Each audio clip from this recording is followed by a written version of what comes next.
Good morning, Elon. I'd like to thank the saxophone quartet for that lively selections they presented today. Also, I'd like to thank Carrie and the Truett Center for this opportunity. Earlier, when Carrie asked if I would speak at one of the Newman Lumens, I said no. Give the opportunity to someone else. She did not give up with her coercion techniques. So I said, if you can't find anyone else for this open date, I would do it. All the time I was hoping she would find some dynamic speaker that was truly eager to accept this opportunity. Well, you got me. However, I'm honored to address you today. Stuff happens and sometimes quickly. It doesn't seem that long ago in 2008 that I was addressing this group. At that time, this event was called College Chapel, and it was located in Whitley Auditorium. Transformation was the topic at that event. Phil Smith, the associate chaplain at that time, somehow influenced me to talk about a transforming time in my life. For folks that was here at that time 10 years ago may remember when my mother and brother passed away within 12 hours of each other. My brother lived in Texas at the time, and my mother was in a nursing facility here in Burlington. This was a traumatic time in my life. As I look back, it was a time that I should have sought counseling, but I didn't. I did not want to show a sign of weakness or for my colleagues to lose confidence in me. I knew counseling resources were available here on campus and with pastoral care at AMRC, but I didn't take advantage of them. My brother was 49 at the time he passed with cancer. I was 45 at the time. I had this ongoing fear in the back of my mind that I would not live to be 50. Every time I saw a bump or had a stray pain in my body, the fear that I had cancer or some other life-threatening disease would come to mind. This is the first time I've shared this fear that plagued me for years.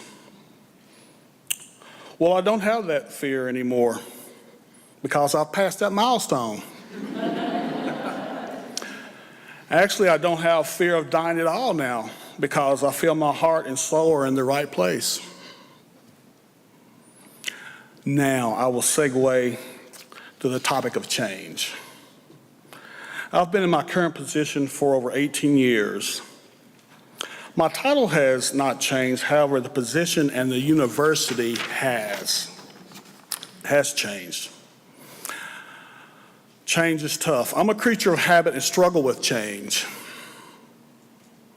I've only had a smartphone for about 4 months.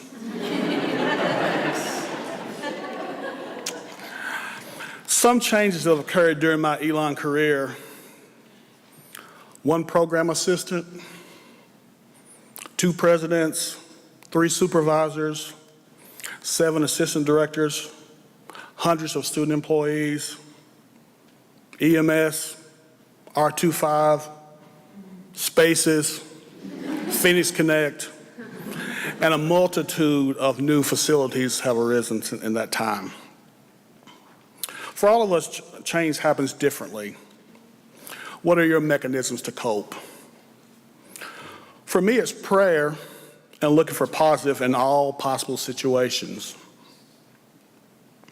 I want to share some excerpts about a letter about change sent to our churches by Bishop James Davis of the 2nd District of the African American Episcopal Church, which include churches in D.C., Maryland, Virginia, and North Carolina. Dear Kingdom citizens, the 2016 general election, including the election of the next president of the United States, is now behind us. Nevertheless, many members of our churches and communities may still be reeling from the negative tone and discourse that precede and now follow. What should be our response as citizens of the kingdom that is all above kingdoms and all governments? First, we must consider that any kind of leadership transition can bring its own anxiety. At times like this, and particularly as we work toward a bright future for our nation, We as the Church of God must engage in serious prayer to prepare and fortify ourselves for the work that lies ahead. We are kingdom citizens. We act differently. We are they who have Christ living in us through the power of the Holy Spirit. We understand who controls our nation and this vast universe. Secondly, it is imperative for us to remember that the election is indeed a display of democracy in action. Many voices in our nation have been heard. However, the outcome of any election is also a reminder to us that voices are often not heard, and that teaches that each of us has a role in standing up for those who do not have a powerful voice in our church, in our community, in our nation, and around the world. This is the spirit upon which the AME Church was founded. Now, I realize that all of you are not connected with the African American Episcopal Church, but I hope you can glean the spirit of this letter, and it was just a small excerpt. This is not a political statement, it's a caring statement.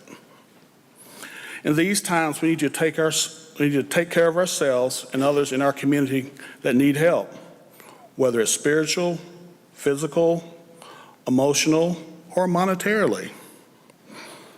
A concern was recently brought to the Staff Advisory Council about one of our fellow employees that need our help. Frank Clapp, an employee in landscaping, groundskeeper, has been diagnosed with a brain tumor and has been out of work since July. He has a wife, 3 children, and some financial burden. A benefit concert is scheduled at Fat Frog on Sunday, December 4th, 2 p.m. to 5 p.m. to help defray some of his acquired bills. The cost is $10. They'll also have some barbecue there. The Truett Center has a flyer and additional information on how we can help our colleague.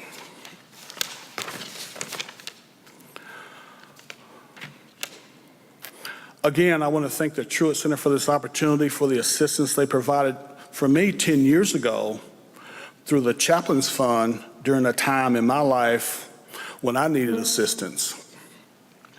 We all need help sometimes. Be the support you want in the time that you need help.